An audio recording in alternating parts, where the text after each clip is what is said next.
So like even something like the N-word. It seems like it's pulling teeth to get a Palestinian to admit that like killing Israeli babies is wrong. Like they have to qualify the fuck out of that a million times when they say it. And I feel like there's nothing I can do about it. Like I'm surrounded by idiots that will never understand basic facts because they're just emotional. They're just puking out emotions day in and day out. Oh, I'm so upset. Like, oh, I'm running out of time because I'm going to die, probably at some point. Okay, so Mr. Beat has had a ton of interviews over the years, probably more than anyone's ever asked him to do. Specifically, he has a series called 10 Questions, where he and his guest had 10 questions for each other on whatever subject. He's canceled the series for the time being due to low viewership not spitting out enough profit. And yeah, this is pretty rough for a guy with over 1 million subscribers. I'm on a mission to discover why this happened, and for the purposes of this video, I'm going to count any type of interview/discussion setup, not just 10 questions, as long as it features just Matt and one other YouTuber, so not like C-SPAN or something. So today I'm going to look at all of his interviews with YouTubers and see which ones were the best, worst, and ultimately why the viewership fell off. Hello friends, my name is JJ. So JJ's had 2 different interviews with Matt. One was 10 questions and the other wasn't, and it's pretty clear, at least to me, that the 10 questions one was the worst one. What is your favorite type of music? And don't just say I like to listen to a little bit of everything. Well, I kind of do. I mean, like every week I look forward to Spotify's that weekly recommendation thing where they just kind of give you music to listen to, so I don't have to decide for myself what I like. You're gonna see a theme here of Matt making the 10 Questions series a general get to know you, rather than a pure discussion about history or politics, which feels like the side issue. And I find that to be extremely irritating. People are subscribed to you to hear you talk about politics and history, not your favorite fucking music. And the 10 Questions with JJ was littered with shit like that. I guess maybe they just make the calculus of what market is more compelling. Yeah, well, as long as they speak my language, then I like it. The freedom one was much better by comparison. They talked about the politics of freedom, which was interesting, and it felt like an actual discussion was being had rather than hearing random anecdotes about the backgrounds or personalities. Also, JJ is a likable person and can carry a conversation, 2 traits that not everyone coming up has. Even like the Taliban, I bet you if you were to ask the typical member of that government, they'd be like, yeah, we love freedom. Yeah. And so it's one of those.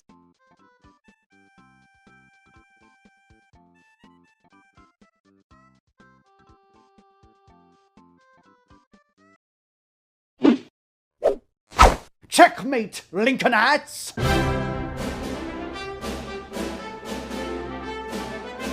But I do think that I sometimes am like a little bit mischaracterized, like politically. Definitely. Yeah, I'm sure you are. Yeah, exactly. And a lot of your stuff is like more explicitly political than mine is, and yeah, I definitely feel like it's sort of, it's sort of the left-wing boogeyman type of thing. And people have been saying it on my in the chat about like BreadTube and stuff. Like it kind of lumped into BreadTube, which it's so weird that you get lumped into that. Yeah, it's really weird. I don't know. Like, there are some people out there who call me a bread tuber. Bread tuber? Does that refer to Vino Farm's early content? No, apparently it's just liberals who make YouTube videos. Well, that's the silliest thing I've ever heard. I know, I'm just so over it. I do think it's interesting. I have I've noticed that my girlfriend incessantly makes fun of me for this, but there's a large concentration of like sallow 20-year-old white men. It's just like all of my fans who recognize me are all like pale, thin, 20-year-old white dudes. It's just like you love the nerdy Zoomer white men. I'm in my relationship, I'm the artsy one who's skinny and doesn't work out, and my girlfriend is a huge bro. Like my girlfriend goes to the gym like 3 times a week, and she's just a bro. Capitalism, yes or no? from my perspective, I think my short answer is no. I don't think that capitalism is going to last forever, and I don't think that it's a good system. And I think that it originated, and I think that its history is pretty sordid. I mean, obviously, the history of capitalism is pretty much tied pretty inexorably to colonialism and genocide, and I mean it's a sordid history, right? And obviously there is a concentration of wealth at the very, very top. I don't think you'll ever see me sort of say that capitalism is good, or ever say like, you know what, I'll defend capital. Like, I'm never gonna hoist my shield in defense of capitalism. It sort of made me much more anti-capitalist. So I think I'm a lot less favorably disposed to it than I was. I kind of think that I have money that I'm not using. There's like people in my city, you go down to the Claiborne Bridge and there's like people living in tents. Yeah. And they're just like, they don't have, and they're just out of work. They just live in tents. And it's like, I have money that I'm not using, and the money that I am using is just like make my little movies, It's like, I legitimately think about this. Like every day I don't like dedicate all of my money and all of my time and attention to like helping those people get houses is like a profound moral failure on my part. When people talk to me, and I think it's pretty safe to say that somebody sees my videos, and if they just like say like Donald Trump, right? That guy's a freaking like hate that guy. Like I think it's pretty safe to say that I'll be like, yeah, don't like him. It's not, you don't have to be a rocket scientist to figure that out. Actually, you know what I've been getting into, speaking of soy? I legitimately eat like metric gallons of soy. I love tofu, but I've been getting into soy curls.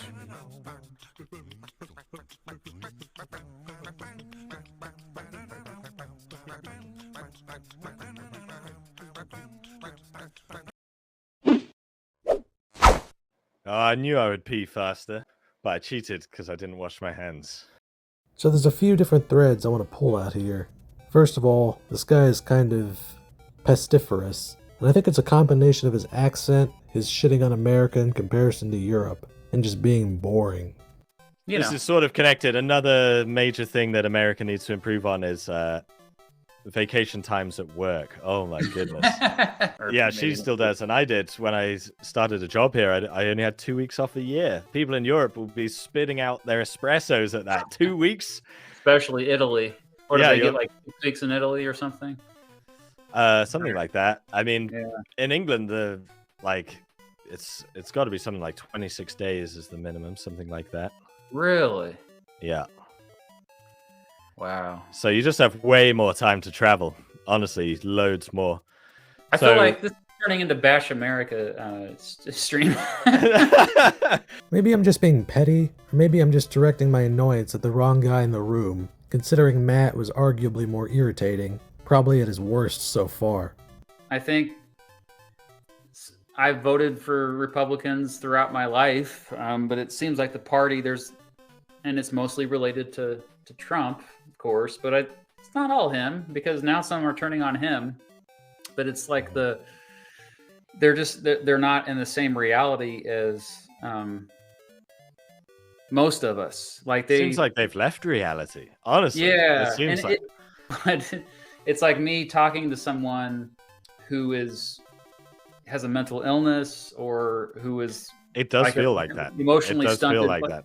Or dementia or something. Like, it's like... And then he goes... I love to engage with people that disagree with me. Like, that's what I kind of like about living here, is that I'm constantly interacting with people that disagree with me, and that's good. This is despite his mocking of negative reactions to his electoral college video, and when he stopped watching Destiny over Israel-Palestine. So this idea of himself as someone who, reaches out across the aisle to have conversations is completely ridiculous. He literally just described Republicans as being mentally ill. He's free to criticize whoever he wants, but the thought that he's been especially charitable towards the Republicans, or the right, both of which he sees as his political enemies, is completely ridiculous. Good grief. I just found your channel. This video is far worse than I could possibly have imagined. You spend 19 minutes on the Electoral College and never once attempt to explain why it was established in the first place. We're left thinking it had something to do with racism and white male privilege. This is pure propaganda. The problem with utopian theorists is that they expect a perfect world. The founding were far more ahead to their contemporaries, and most of their ideas are still very relevant now and in the future. Yes, there's things to improve on, but what the founding fathers did is just awesome. It's done its purpose for over 200 years. Don't change it because you're mad you didn't get the result you wanted. The founders set it up that way for a reason. People that don't like the Electoral College think they are smarter than the founders. I think those very smart people should change in the Senate too. Why should all the states get only 2 senators? I usually agree with Destiny on most of his opinions, but his takes on Palestine have been astoundingly and consistently wrong. It's made me stop watching him, honestly, and now I question why I began to watch him in the first place. So yeah, this was painful. The other interview was better, and was much shorter, which I appreciated. And I didn't know when I was going to bring this up. Most of these interviews are like 2 hours at least. I recommend watching them at 1.25 times speed, at least, so there's a quicker pace to shorten the pauses and help balance out the long running times. But this second interview was shorter, more interesting, and more entertaining, which was refreshing.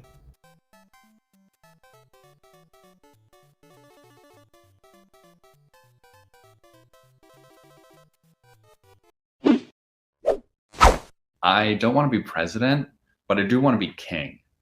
I could just say boring and move on. I personally like voting in person. I think it's always interesting because I don't know, you just get to see who lives around you, who you might not know. And it's just like, I don't know, it's informative of like your community in a funny way. Yeah. But there were a couple of interesting spots, most notably. In your opinion, how is Joe Biden doing as a president so far? Well, it's weird because he's not the same as Obama. A lot of people thought it would be like Obama 2.0. But the differences I noticed with him compared to Obama are mostly with foreign policy. Surprisingly, Biden has a less aggressive foreign policy than Obama did. Like that was one of my biggest critiques of Obama was he increased drone warfare and he, increased. He got us all involved with Libya, but it's been amazing to see that Biden has actually decreased drone warfare. That surprised the heck out of me. Now, it's not perfect because he's still he just sent more troops to Somalia. We're still helping Saudi Arabia bomb the crap out of Yemen, which is horrifying when you realize what's going on in Yemen.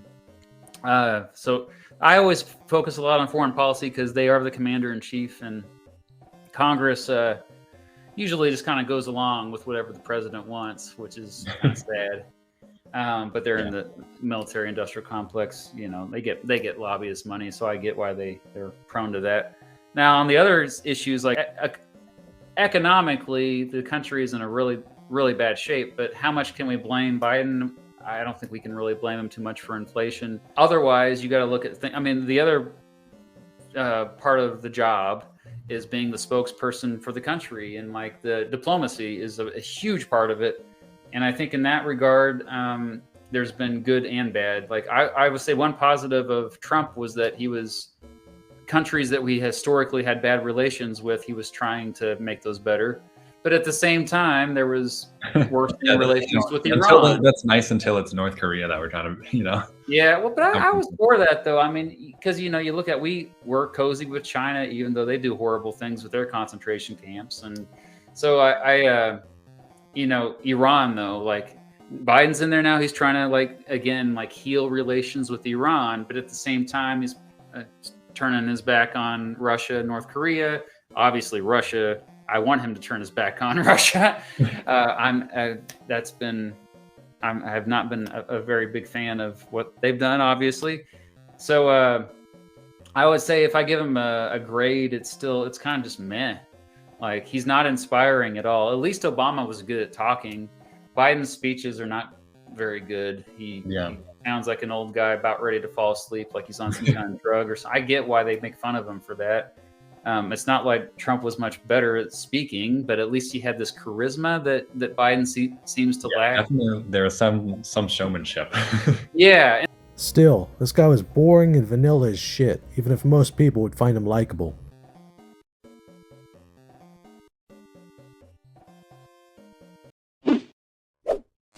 Well, I have strong opinions on Donald Trump. You and I are very passionate about music. You're my first guest, I think, to be passionate about music. Everyone else is like, oh, whatever, take it or leave it. Like, what the heck? I don't understand that. Yeah. Yeah. Like, the first person you meet who's like, I don't like music. How do you function? Why the fuck do these people insist on talking about music so much? What is your favorite type of music? And don't just say, I like to listen to a little bit of everything. Well, I kind of do. Okay, so you have a passion for music. You have a Yeah. band. Do you find it difficult to make time for your passion for music? Because, you know, you're a dad, so you got between fatherhood, between teaching, between YouTube. I mean, you have so many balls in the air all the time. Which is, if you have to sing karaoke, what song would you pick? Oh man, If you felt even an ounce of annoyed confusion watching that compilation, then congratulations. You're close to figuring out why this interview series died in viewership. I'm not trying to be an asshole, but it seems clear to me that Matt cares more about what he wants to talk about more than what the audience likes to talk about. Although he does occasionally break out of that. To get the conversation going, but also get to know each other better, and it's fun. So yeah, what's the first question you came up with? Well, I divided my questions into 3 categories, okay?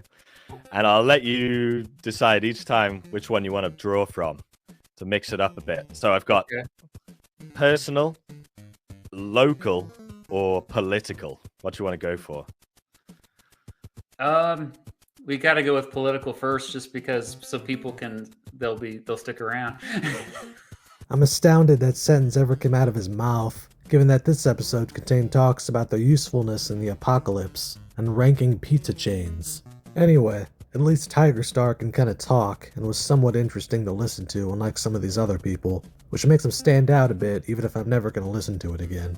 I was even helping my 6th grade daughter. I can't believe she's in 6th grade now already. But yeah, some of her homework was even a bit challenging for me for math. I was like, oh, cool, okay, so let's go get mom. That's embarrassing to say.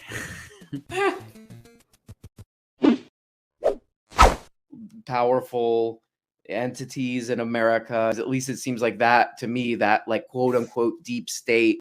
This is the most annoying guy in the series by far. Crank up the partisan circle jerking to kill yourself levels. A lot of the content he reacts to, that he adds context to, is it's pretty cringy right-wing pundits, basically. Most of these pundits who are, you know, they're the grifting variety that like to profit from hate and division. So that's kind of how I stumbled. I think it was probably Ben Shapiro is one of the videos he was reacting to when I first came across him. And that you grew up in Florida. So what was it like growing up as a Florida man? But I always make fun of it, and I call it like a terrible state that should be cut off the map and then pushed into. And obviously, like the stuff that's going on politically there, you know, in the higher reaches of government is pretty terrible, I think, you know. There's a lot of really sort of, I don't know, like hateful stuff that's coming out of, at least to me, you know, in the government there. So don't tell me. That's Tucker. That's yes, Tucker. Tucker. Yeah, that's Tucker. He asked to the libs of TikTok. Yes. Twitter account person. Yeah. So I watched that. And I watched him talking to Charlie Kirk too. And he is really like, he's kind of come up with this way of speaking that's like, that he's like a public intellectual or something, you know, and he'll say stuff like that, like a spiritual component, you know, he'll talk about like the elites and all this stuff. And it's almost like, it's just bizarre. It's really weird. It's weird to hear somebody who doesn't really believe anything, you know, except for like probably tricking people on Fox News, to speak in this intellectual way. I don't know. Maybe he does believe this stuff. Who knows? But it's bizarre. He just has such a bizarre way of speaking. I don't know if you've seen any of that. Well, it's so it's nothing of substance is the irony of that. That's what yeah. I'm not entirely sure how to explain this guy's annoyingness, but just go back and watch these clips over and over again, and I think adjectives like smug and condescending will start popping into your head. Those aren't the worst traits to have as far as entertainment goes, but as far as this guy goes, he's just not entertaining. Also, I don't give a fuck if you criticize conservatives or the right, but I do care when Matt does it, considering he's also said, people tend to err on the side of moderation rather than extreme. I think that seems to be what's happening here. So do I. I'm kind of made fun of for that actually all the time. Oh, you're the radical centrist, Mr. Beat. No. You can't brag about your centrist reputation and then only complain about one side. Jesus.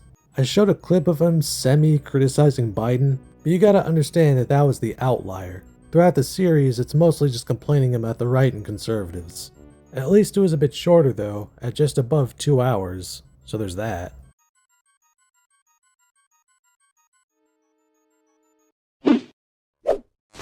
After 9/11, every single person was pro-America, American flags everywhere. Like, it's beautiful. It's just, looking back, I'm like, oof.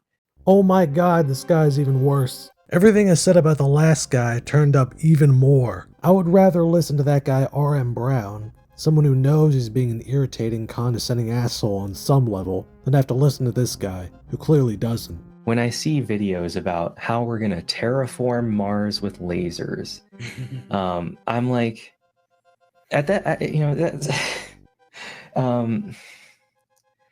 I feel like that's almost like it's just science fiction, really, and it's almost like inspiration porn in a sense. Like, yeah. Don't worry, we have it all figured out. Once we get there, we know what to do.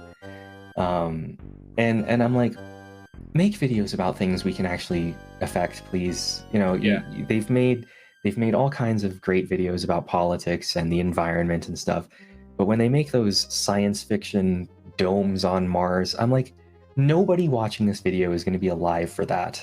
It's just it's not going to happen. And so I am like, focus on important stuff, I guess. When I saw The Handmaid's Tale, the person who recommended it to me thought it was just a fun alternate future sort of story. But within a few episodes, I was like, this could absolutely happen here. Like, yeah, we are so close to this already. And of course, they didn't believe me. They just thought I was exaggerating. But then Roe v. Wade got overturned, and all of a sudden it was real. I think we are the Christian Saudi Arabia. American Christianity is so wildly different from European Christianity. We were founded by extremists. Bush right after 9/11 when he's on the rebel. The whole world's going to hear from him. I love that Bush. I mean, after 9/11, every single person was pro-America, American flags everywhere. Like, it's beautiful. It's beautiful. Looking back, I'm like, oof. Looking back, I'm like, oof. Looking back, I'm like, oof. Looking back, I'm like, oof. Looking back, I'm like, oof. Looking back, I'm like, oof. Looking back, I'm like, oof. Looking back, I'm like, oof. Looking back, I'm like, oof. Looking back, I'm like, oof. Looking back, I'm like, oof. Looking back, I'm like, oof. Looking back, I'm like, oof. Looking back, I'm like, oof. Looking back, I'm like, oof. Looking back, I'm like, oof. Looking back, I'm like, oof. Looking back, I'm like, oof. Looking back, I'm like, oof. Well, that's patriotism, though. That's not nationalism. Like, yeah, but I think that like lit the spark for sort of what we're experiencing now with the nationalism. Almost 3,000 people died, and the only thing he can think about is how this will embolden nationalism. Fuck you, dude.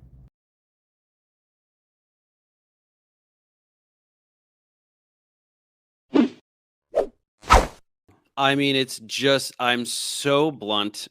just I do not mince words. I describe people as they are. If they're a fraud, I call them a fraud. If they say something stupid, I call it stupid. Music. Out here, if you could travel back in time to see any 3 bands live, which would they be? One-sided partisanship. Made that were Trumpists, you know, they were in that echo chamber, the Donald Trump echo chamber. And get that Kellyanne Conway, the advisor to Trump, she once said that, well, we have alternative facts, and I got so triggered by that. Like, annoying guest. Tone is they're gonna fixate on the tone, no matter what the tone is, as an escape port to avoid addressing anything substantive. So why misrepresent myself if it's not going to be any more effective anyway? I'm an abrasive, direct guy, and I'm going to talk that way. If someone's a fraud, if someone's an idiot, same old shit. And guys, I don't know if it's apparent, but I've watched around 16 hours of Mr. B doing long, repetitive, and non-disagreeable interviews. I'm on life support at this point. There was this bit of Matt at least implying that he finds Dave's method of criticism distasteful. Is we have 2 different styles. And what I mean by that is I try to be, I don't want to word this in a way that offends you, but like I try to be a little bit more laid back about how I take, like when I... Not abrasive. Yeah, I'm not as abrasive as you with like your debunking videos, which are your most popular videos, and they're really good. But at times, I notice people criticize your tone because he's like, "Oh, you're demeaning and you're, you know, whatever." And I'm just like, "Oh, trying to stay like, okay, well, maybe they have a point." But mostly, it was just more circle jerking, which doesn't make for a good interview. At least to me, it doesn't.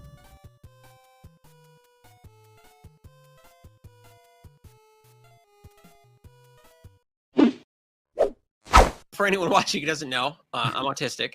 Well, at least it didn't bring up music this time. Does it go without saying that viewers watching who care about history or politics probably wouldn't be into science stuff, or at least aren't watching Mr. Beat's channel for that? He did partly criticize Hassan Piker, which was interesting to see. It's even, I just tweeted this yesterday, but like, you know, it's bad enough to watch the news all the time, but it's even worse to get your news from people reacting to the news. Like, there are people who only get their news from other people reacting to the news. You know, like the people that watch Hassan Piker, who streams all day. I don't know if you know he's on Twitch streaming all day, just reacting to stuff. And that's how people get their news. And they're reacting to the news based on how he's reacting. So they're not even like thinking about this stuff on their own. They're just like, it's like the same reason why they watch. If you respect a person like that, you're going to, like, you know, a political commentator or whatever, you're going to take their opinion into account when you form yours. Yeah, exactly. Don't do it. The other one was more interesting, where they talked about science and politics intertwining, but still,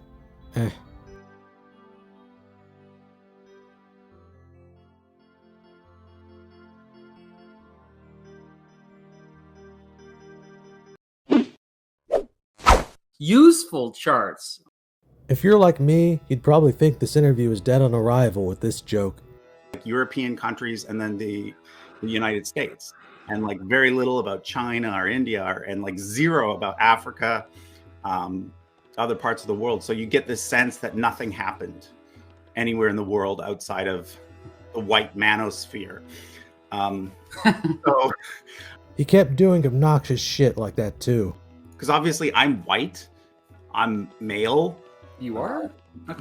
Straight, cisgender. Like I tick all the boxes of the high privileged, non-minority. I mean, I converted to Judaism, so I that doesn't really count. So it's like, if I were to typecast this guy as some sort of online leftist, I would call him a soy tuber, aka a white male leftist soy boy. Someone who doesn't believe that they dislike or hate white men, but also don't want to be very positive towards white men. And they also like to downplay problems white men have in life. In a worst case scenario, they believe white men are evil or inferior or some bullshit. And if you don't believe that they're capable of this sort of thinking, Matt openly admitted his thinking could be sexist towards men. And maybe I'm sexist against men. I hate to say that about myself, but I like, we've seen so many recent examples of female leadership being more effective for society, like better for society. There you go. Now, I'll give this guy credit because he asked a question I didn't think any guest would be interesting enough to ask. Okay, let's go off in a different direction. I know that both you and I we could probably have the label left. We're both kind of lefty. Are you comfortable with that? I lean left for sure. Yeah, well, I did a series of political tests, and that's so we confirmed it. Okay, so I think we both lean left. So here's my question then. What does the left get wrong? I just hate that term, the left. But this was bad regardless.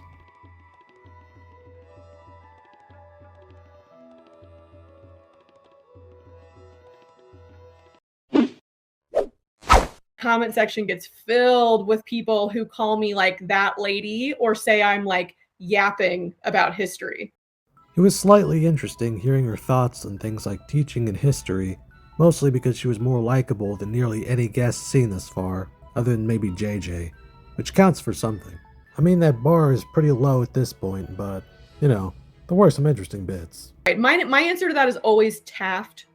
I think Taft is really underrated. Oh, okay. Yeah, why Taft? I'll give you my quick. I mean, it's mostly, I don't think he was like the greatest president we ever had, but you tell me, what do most people, they know one fact about Taft? Do you know what it is? The bathtub thing. It's that he got stuck in the bathtub because he was very large. And so what's fascinating is that Taft actually did a ton. I went on another podcast in defense of Taft. I did a whole thing about him. But one is that he actually did the things Teddy Roosevelt said he was doing. Yeah, the trust busting. So Teddy Roosevelt was like, sure, we'll bust the trust. And then he sort of just made handshakes with people. And then Taft came in and was like, let's actually make sure this is legal so it holds. He was a really, okay, this is going to be a weird thing to say. He was a really good, effective governor of the Philippines. They kind of really liked him there. He actually didn't. Teddy Roosevelt was like, I need you to come run for president. And he was like, I feel like I'm doing really good work here in the Philippines. And they dragged him to be president. Yeah. And he's the only president who was also the Chief Justice of the Supreme Court, which was his dream job. His dream job was to be on the Supreme Court. And Teddy Roosevelt basically said, be president for a little bit, and then we'll figure out a way to get you on the Supreme Court. Like, he didn't even want to be president. Right. And now everyone just remembers him as the guy that got stuck in the bathtub. And I think that's really sad. Anyway. And that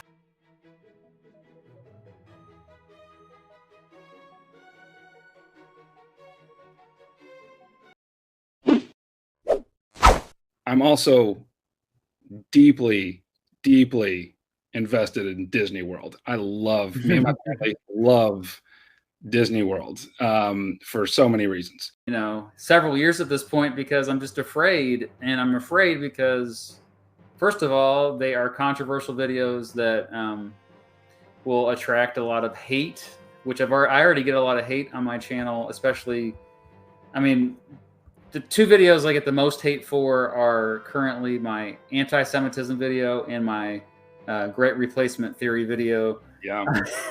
Are you surprised? I feel like these are made by AI at this point. There are a couple moments I liked, such as when they talked about demonetization.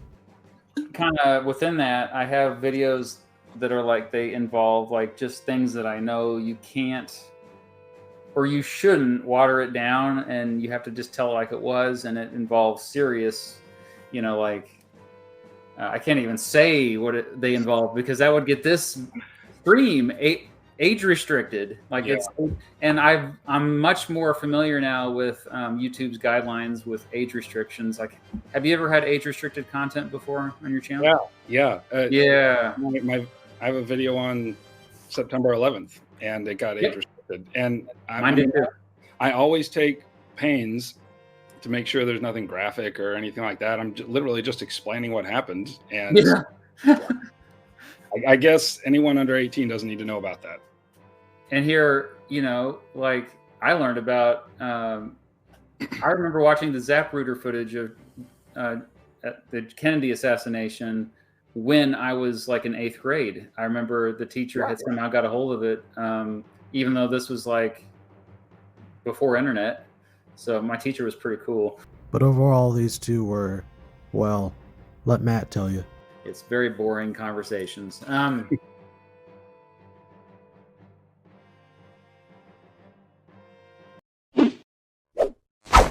people say that they like to put my videos on to like fall asleep to, and I'm never sure how to feel about that. You know, I feel the older I get, I really love football, and I understand the brain damage side of it and how. So I do feel more guilty the older I get watching. Like, I'm a huge Chiefs fan and all this. There's a channel called Neurotransmissions. It's really good. I recommend it. It's a psychology channel, but they did a video that kind of like changed my mind a bit about like, man, because that's the name of the video, is why I stopped watching football. And it got me to question, I mean, you know, why do I watch, they're all going to get brain damage. Not all of them, but a lot of them. And sure, they know what they're getting themselves into, but I feel a little guilty watching it, even though I love it. Okay, but seriously, the PragerU part was basically the only memorable part of this interview, and it was a shallow circle jerk because of course it was. Again, my problem is not that they're criticizing PragerU, my problem is that Matthew Beat, a guy who brags about his lack of partisanship, is complaining about PragerU. Now, he didn't go as hard as he could have, or as hard as other people have gone, and he has said the occasional thing in defense of PragerU, but you gotta realize the entire conversation is not framed in, let's have a pragmatic conversation about PragerU, but it's more like, let's take some time to dump on the right. So today I came to Brentwood, California to ask people if we should ban books in public schools. I have some books here that have been banned in certain school districts around the country. Let's go see what people think about it. Well, what do you think about that? Do you think books should be banned in schools? Like, just period? Matt did what my mother does. He said a statement in the form of a question. Instead of saying, banning books sucks, he said in his disingenuous voice, do you think we should ban books? The implication being that it'll go further than preventing children from looking at essentially porn in school. If you have a foreskin, play with it. Slip a finger between it. Glance. Maybe not. Okay. Apply broad pressure to the outside of the entrance. Circle your butthole. Okay, no, kids maybe should not be reading that. He couldn't just say that children probably shouldn't be exposed to sex, or especially porn, under a certain age of like 13 or something. He couldn't even say that. Shit like this is why I find it so grating when he tries to represent himself as being less partisan than he is.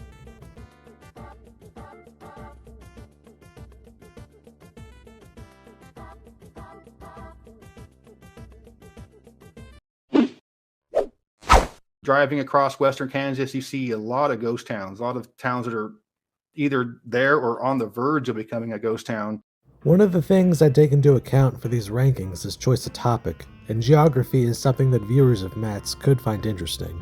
But it also depends on how you talk about it. You know, the best teachers can make you care about the given subject. Matt, as dry as he is, has proven himself to be able to get people interested in history and politics, such as myself.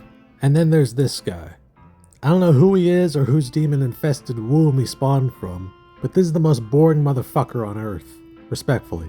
If he's the geography king, someone must have died and passed on the mantle to him, because this guy is not interesting in the slightest about geography. Alive in '88, making fun of George Bush and Dana Carvey playing. Caucus. Yeah. But I was never really into, you know, I vote, but I've never really been gung-ho about things. I'm almost like, vote like, yeah, oh god, I gotta mark something. I remember that video you released where you ranted about politics because you were getting frustrated that people were always making it political, like just basic geography facts, and people were trying to. Yeah, that's frustrating.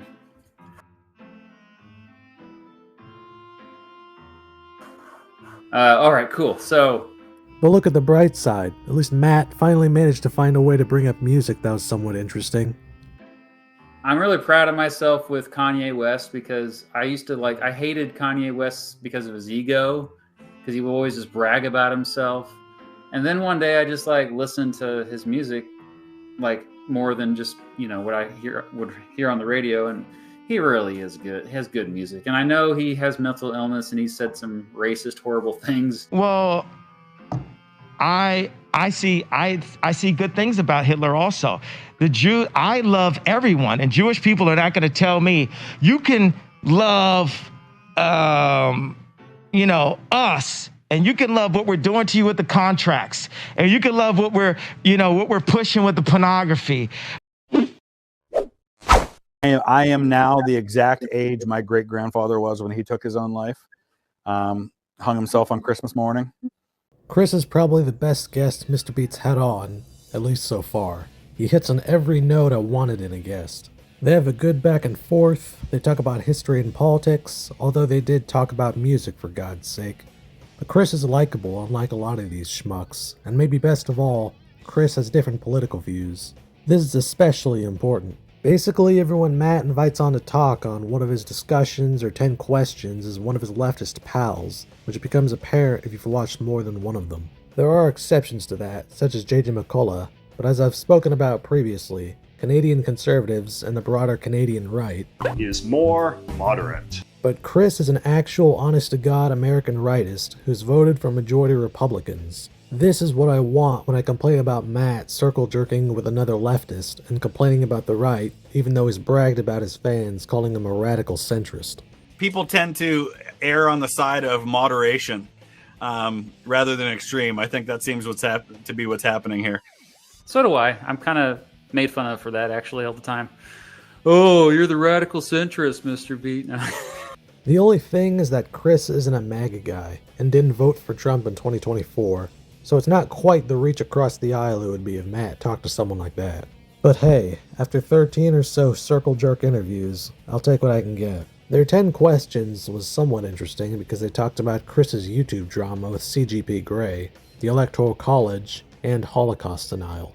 But even better was their president tier list, which I've watched a number of times and still hold in high regard. You just don't see things like this, with people of different political backgrounds discussing presidents in an informative and historical way, rather than debating whoever the current president is. If there's one video I would recommend out of all of these, it would be the president's video. Well, perhaps until something we'll get to later. There's a few things that stand out. I mean, overall, I guess he wasn't that bad, but the few things that he did, I think, were just so bad. And again, he's a guy that was, I think, he had good character. Mm-hmm.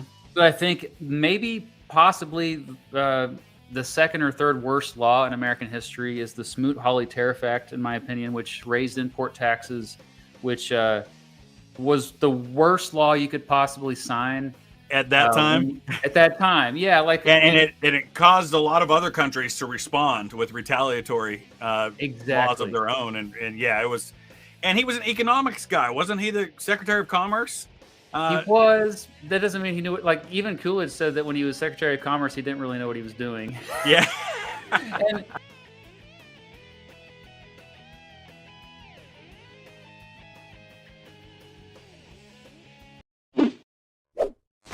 I'm technically not supposed to be here because I've got COVID.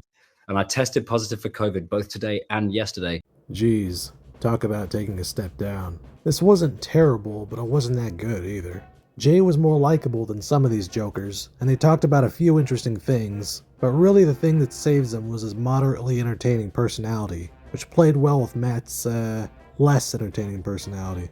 In other words, Matt works well when he has a color guy to work off of his dry play-by-play style, sort of like his relationship with Chris. How much would I have to pay you to eat an entire banana, including the skin? Oh. I do like bananas a lot, actually. Do you like the skin? Because No. I'm only paying you if you eat the skin as well. Oh, and another thing. Just yesterday, I was talking to my daughters about the royal family, and I was kind of ranting and raving, like, I don't. Everybody's equal. Don't you ever think that anyone is better than you? And that kind of got philosophical too. But I'm just, and maybe I'm sexist against men. I hate to say that about myself, but I like. We've seen so many recent examples of female leadership being more effective for society, like better for society. Like, I don't. Everybody's equal. Don't you ever think that anyone is better than you? And that kind of got philosophical too. But I'm just.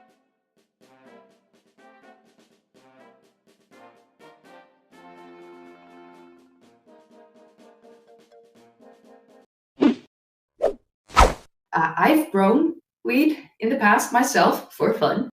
I wanted this to be better. I really did. Again, the guest was more entertaining and likable than a lot of them, but Matt just cannot get out of his own way by being as frustrating as humanly possible. I legitimately don't understand the joy or maybe like self-righteousness he receives from pointing out that he gets pushback and antagonism just like everybody else. Like he's Jesus Christ or something. He keeps bringing it up over and over and over again. My appearance, like, oh, Mr. Beat, you have oily skin. And I was like, yes, I do. And you have small ears or a big nose or whatever. I get a lot of Jewish comments. So many people think I'm Jewish because I made an anti-Semitism video. I think it's just good for us not to look at the replies and not look. I stopped doing that. It's funny because there's a lot of people who think that I look at, like they talk a lot of trash to me and they think that I see them. And 90% of the time I don't. I've muted so many people and they think they're just shouting into the wind. They have no idea that I can't hear them. Yeah. It's great. My praise of Ford doesn't seem to be well received on the internet. You get some strong opinions on the internet about Franklin Roosevelt. I bet. I got criticism for not including him in my top 10. Most historians include him in their top 3 or 4. I got a lot of pushback from other history tubers when I tweeted that. I really triggered some of them, and I tweeted this once, and it was so controversial. So many history tubers got mad at me. First of all, they are controversial videos that will attract a lot of hate, which I already get a lot of hate on my channel. I just kind of attracted a lot of hate. Like I got so much hate for that. And you actually read your comments, and I kind of do too sometimes when I'm in the right mood. Very active in there, yeah. So you're exposed to that, and it really does psychologically damage you over time. And I think whenever I get people that talk trash, in the comments, it actually happens, believe it or not, all the time. But no, like, they say, hey, I could make a better video than this, especially on my other channel, The Beat Goes On, where it's music history. Like, people don't realize this. I even got comments on this video saying, oh, it's an easy job. They get to go home at 3 o'clock. They get 3 months off in the summer. I get so angry when I hear that. I got a lot of flack on Twitter. Go figure. I think a lot of it originates with debates around the Electoral College, which, as you know, I had a video I made about that, and it was really controversial, just stating that I think that the Electoral College is antiquated and we need to reform it. Who knew that so many people would be triggered by that?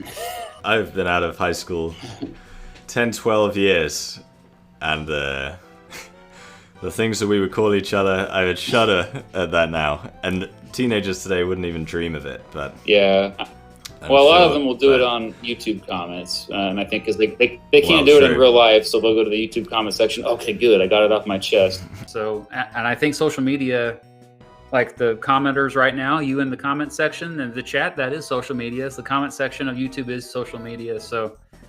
And some of you are horrible to each other. Let's face it. I see it on and to us. Yeah, and us. Oh yeah. I mean, I'm pretty numb to it.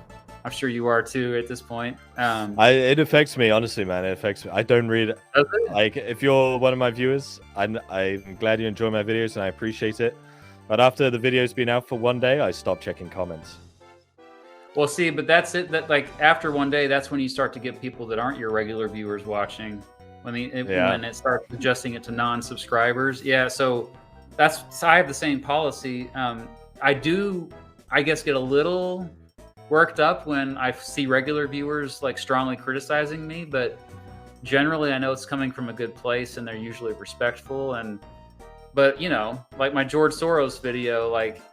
You should see how horrific some of those comments are. Like, I can only imagine. I leave them. I don't filter it. Like, if sometimes YouTube censors them and I uncensor it, let the world know how much of a jerk you are. I want the world to know. I want the FBI to see it. I want everybody to see your IP address, where you posted it from, and how rotten you are as a human being at this stage in your life. Because I'm sure you used to be wonderful. You used to be a baby and adorable, and I would have held you and like, oh, you're so cute. But now you're saying that I'm Satan.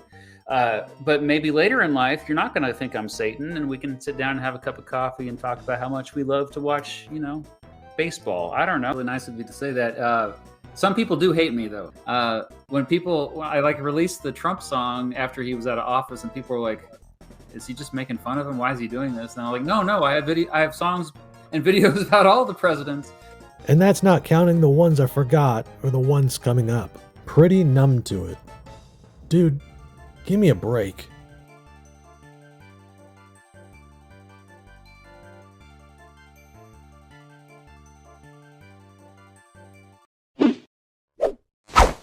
So when I was in high school, I was taught that Native Americans were destined by God to turn over the country by way of manifest destiny. It was decent. The topics were history related and politics adjacent, like Bitcoin and cryptocurrency. But neither guest nor host were particularly entertaining nor likable. It's the question that must be asked. I must know, Mr. Beat. Okay. Are you ready for this? Yeah. Okay. Has Mr. Beast had a positive or negative effect on your internet life? Oh, I love this question. Well, I didn't fucking like it. There's a running gag on Matt's channel that he gets confused with Mr. Beast. And it's not funny. And he's brought it up like 1,000 times. I'm losing my fucking mind, man. The poisonous formula for all these interviews is 1. Ask boring question about taste in music which has nothing to do with history or politics.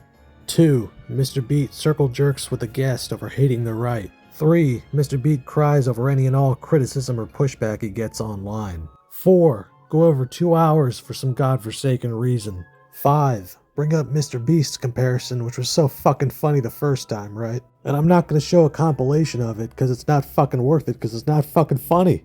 Every interview has at least 2 of these things. It's like a bingo card of boredom and annoyance. I'm fucking tired, dude.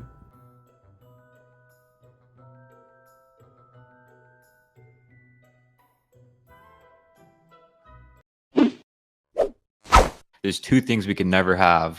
Perfect equality. You'll never have perfect meritocracy. You're always going to exist somewhere in the middle. It was better than I thought it'd be.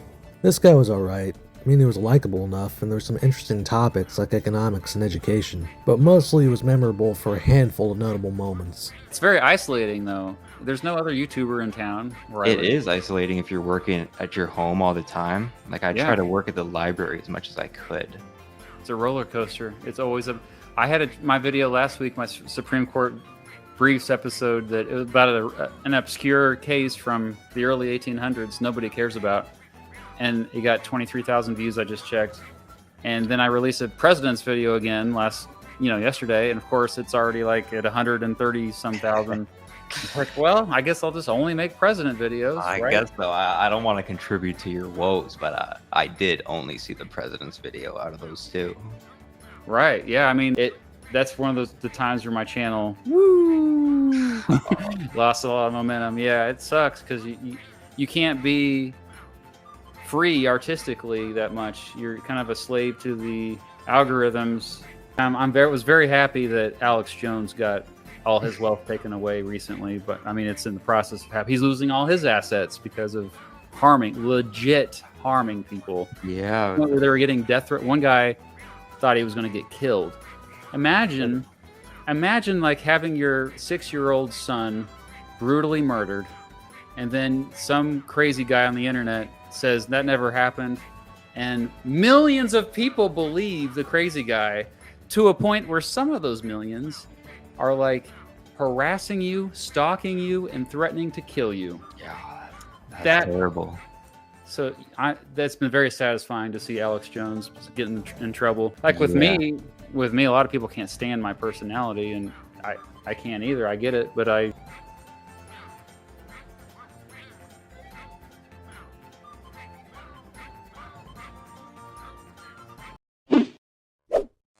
I got the mail-in vote. I remember right today. I got the mail-in vote, but then I drove through and there was a drop-off at the city hall. Is it 3 weeks in Utah? Did it? I think I dropped it on election day. I'm one of those stupid ones that's like the day if I get the early one, like, what if I change my mind between now and 3 weeks? And that never happens.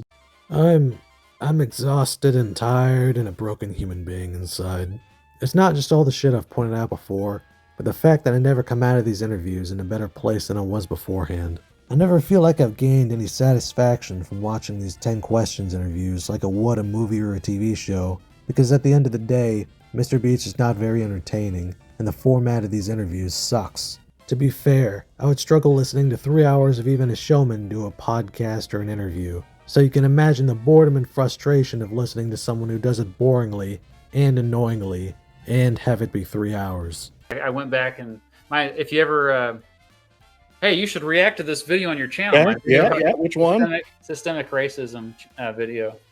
I bet the comment section's fun in that one. Yeah. I mean, it's not as bad as you'd think, but it's worse with my Great Replacement Theory video or that was fantastic. Yeah. Oof. That's pretty bad. That's the one where that's the type of one you're gonna get emails and like threats, right? Or like you're a traitor, or like you're race traitor. I get called that a lot. Yeah.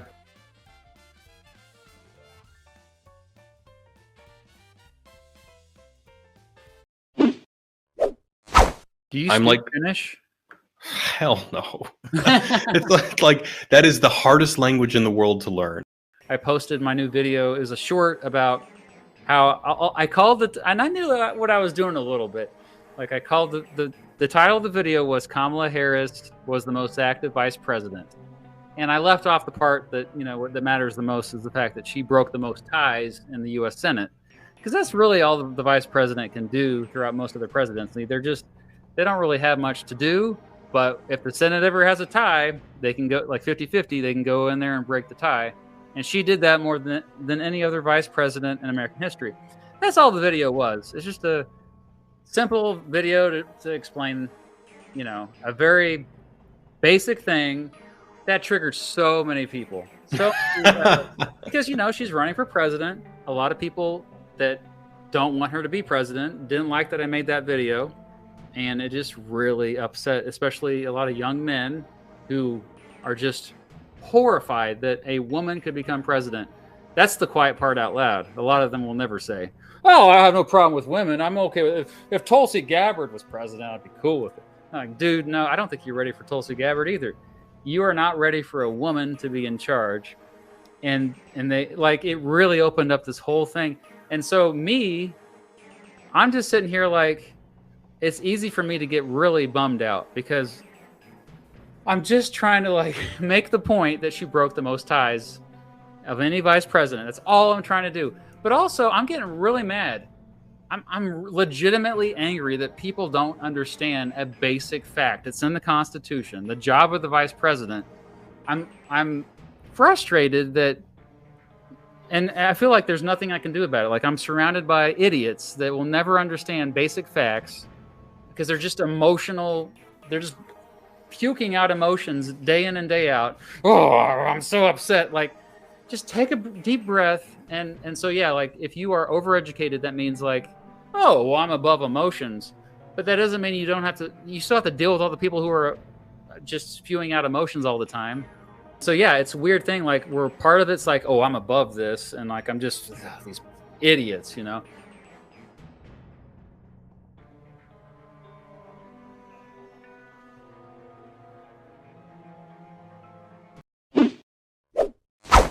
And this leads a lot of politicians to get punished if they work across the aisle, they do something moderate. This kid was annoying, but the conversation was entirely technical and somewhat interesting, which I appreciated because it left out the, "Hey, how about that Mr. Beast?" That's kind of the main difference between the 10 questions interviews and the regular discussions. The regular discussions leave out the boring get-to-know-you stuff and just focus on politics and history. I also appreciated the shorter running time, and they managed to say a lot, which shows you don't need 3 hours for a good discussion.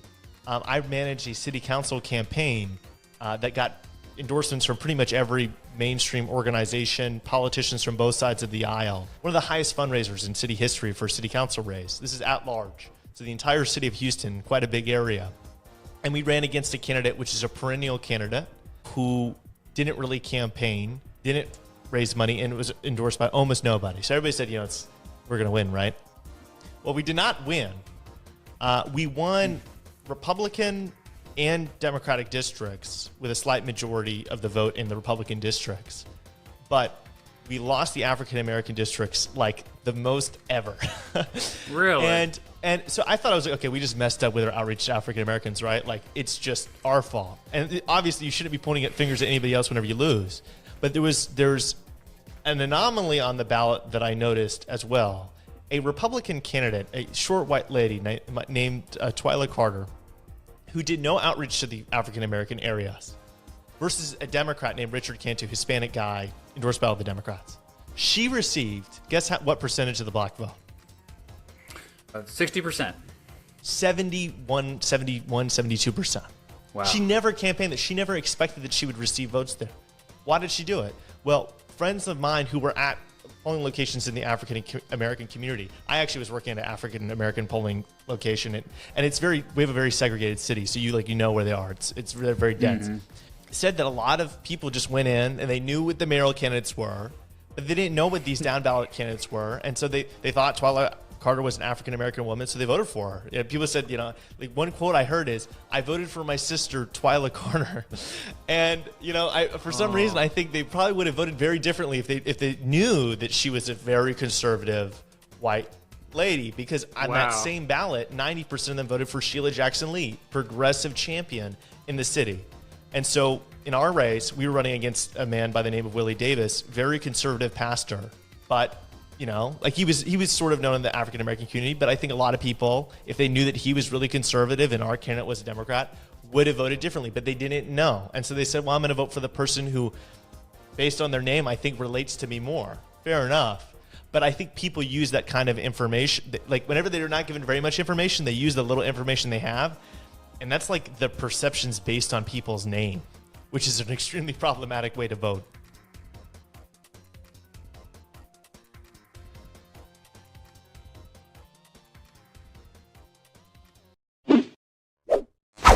Like the time span for something becoming a meme has just accelerated significantly in the last couple of years.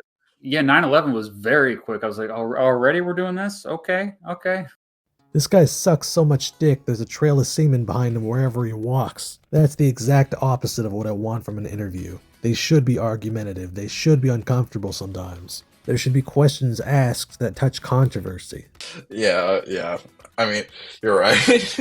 Well, but to transition to a bit of a lighter topic, I was going to say I'm a big fan of the work that you do on your second channel, where you cover music. And I was curious about how different your experience is on your main channel compared to The Beat Goes On, which is a really great name, by the way.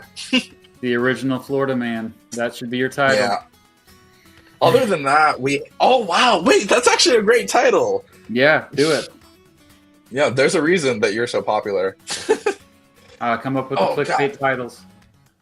You had what was your Eisenhower title? The President Who Saved the World? Yeah. I was like, man, that's an awesome title. That wasn't this.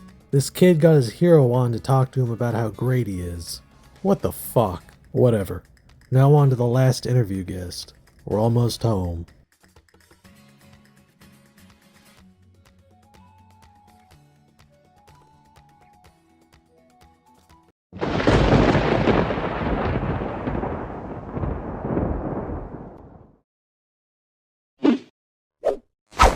A lie implies intent, okay? If I tell you I'm gonna be home by 5, yes, it does, you dumb bitch! Destiny is the best guest Mr. Beat has ever talked to. Shocker. You could say that including Destiny and the other non-10 questions people is unfair, since they didn't really have to do the whole 10 questions interview format other people did that tended to hold them back, where it felt like more of a get-to-know-you versus a more inherently political history talk. But nobody forced these people to go on about their music tastes or the apocalypse or Mr. Beast. They chose to talk about random bullshit that nobody watching would actually give a shit about. Whereas Destiny talked almost exclusively about politics and history, which makes for a more entertaining/interesting video that viewers of political history channels would actually care about. Anyway, the first discussion, which I initially downplayed previously in my channel, now looks much better in hindsight compared to a lot of the other shit I've had to sit through. Particularly, they talked about voting reform, which was interesting, and it was around an hour, which was a breath of fresh air. I just think the most important thing is voting reform. If we don't, it's in terms of, I always hear lots of back and forth about various issues, and it seems like a lot of times to me that it's kind of pointless unless you're gonna tackle the whole system. And when I mean the whole system, I mean gerrymandering is another thing that I don't think even gets enough attention. Like, we should be talking about gerrymandering all the time. It's only gotten worse with the last. I did a live stream a few weeks ago where they finally released all the results of all the redistricting based on the census numbers from last year. It was already a year behind, and it's worse now than it's ever been in the history of the country. Here's an interesting thing about gerrymandering.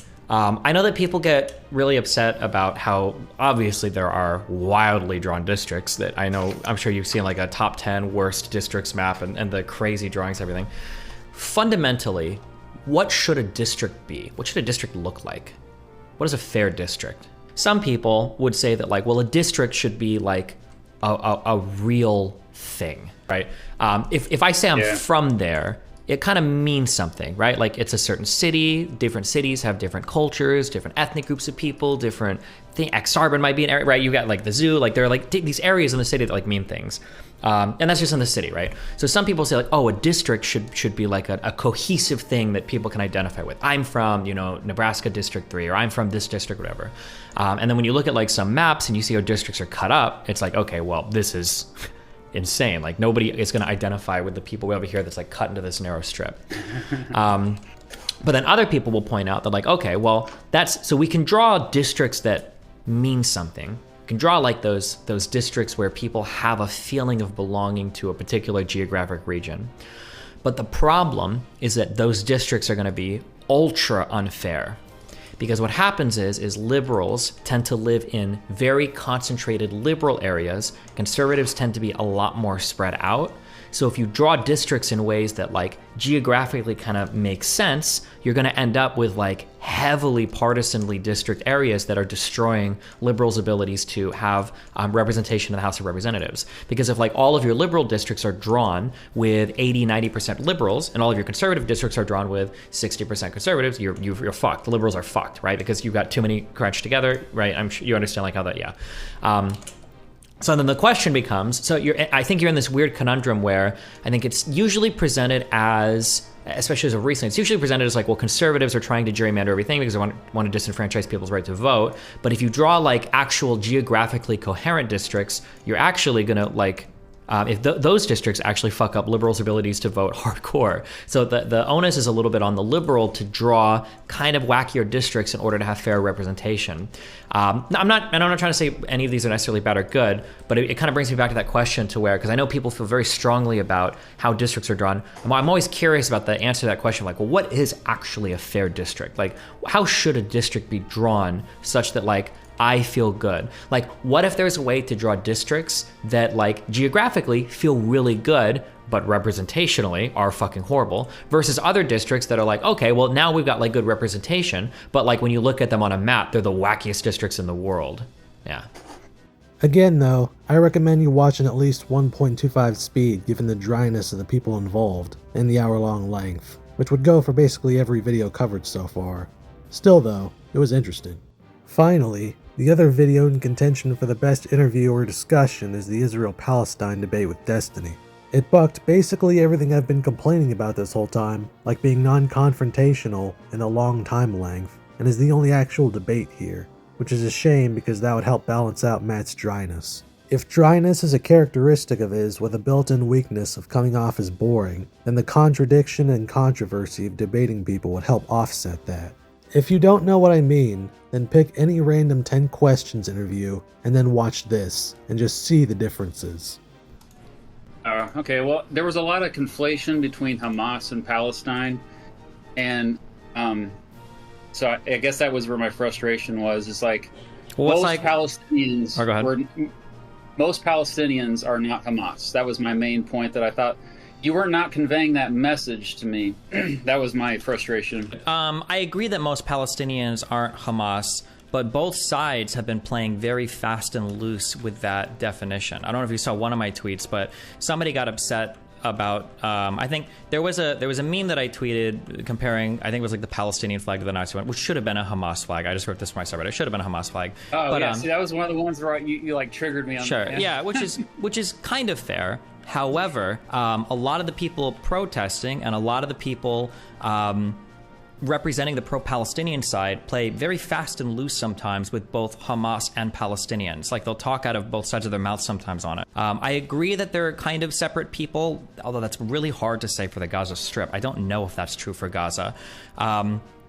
But it's definitely true when distinguishing like those that live in the West Bank between those that live in Gaza. But sure, I don't necessarily disagree with that. And also, like, instead of attacking a straw man, which, you know, the most extreme example, like these people that were saying kill all Jews, that's an extreme example. The vast majority of Palestinians, I don't think want to I feel like Jews. it was maybe not genocide Jews, but it feels like when you look at the protests around the world, and I fully admit it could be the confirmation bias of what I see on Twitter. Yeah, it could just be, yeah. But it feels like a lot of the protests I'm seeing, things like From River to Sea, things like Free Palestine, the abolition of Israel as a state, it feels like that's the calling card for, yeah.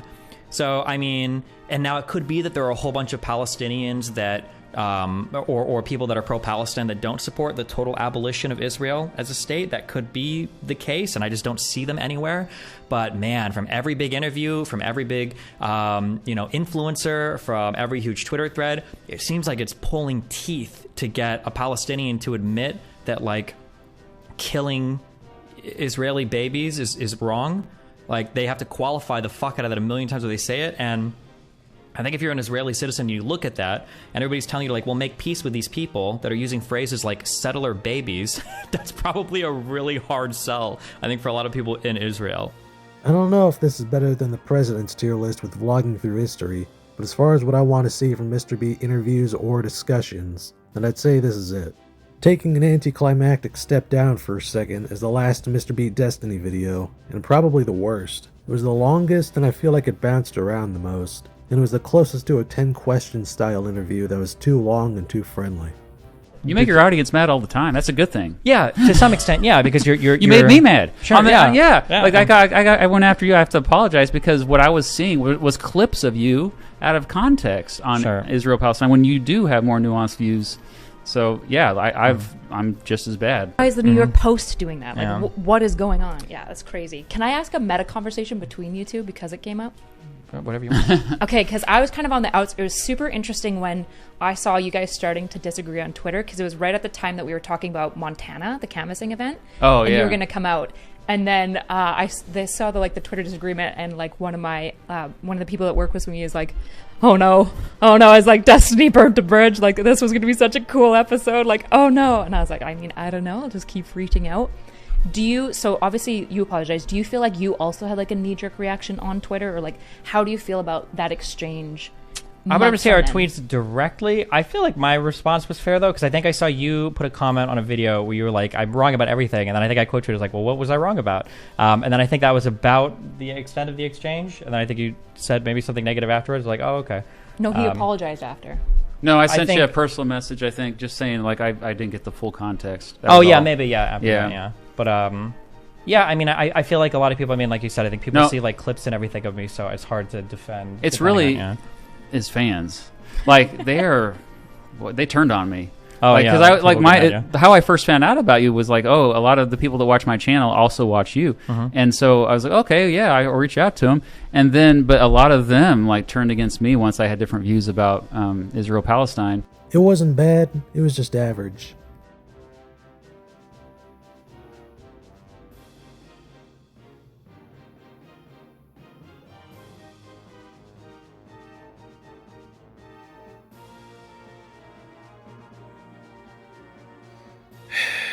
Okay, in conclusion, I would call Mr. Beat's 10 Questions series a failure. They were what he wanted them to be, which was turned into a series, wouldn't you know? I did one of these with JJ McCullough about a year and a half ago, and I just keep doing it because I enjoy it so much. It's a great excuse just to talk to really cool people, a chance to hang out with my friends, because I don't really have much of a social life, so... But they weren't very entertaining, as a YouTube video is supposed to be. It's not all doom and gloom, though, because there were a few bright spots, especially outside of 10 Questions. And of course, these were the ones where they didn't ramble on about music or shit that nobody watching this would care about. More explicitly political/history videos is what people want, Probably because that's what his fucking channel is about. And most importantly, he should talk to people who greatly differ ideologically from him to prove he really does like to. I like to build consensuses, coalitions. But if he's just going to talk to his buddies, then at the very least, please, stop sucking their dicks.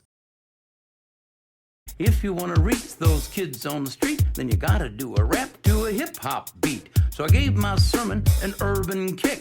My rhymes are fly, my beats are sick. My crew is big and it keeps getting bigger. That's 'cause Jesus Christ is my... The N-word.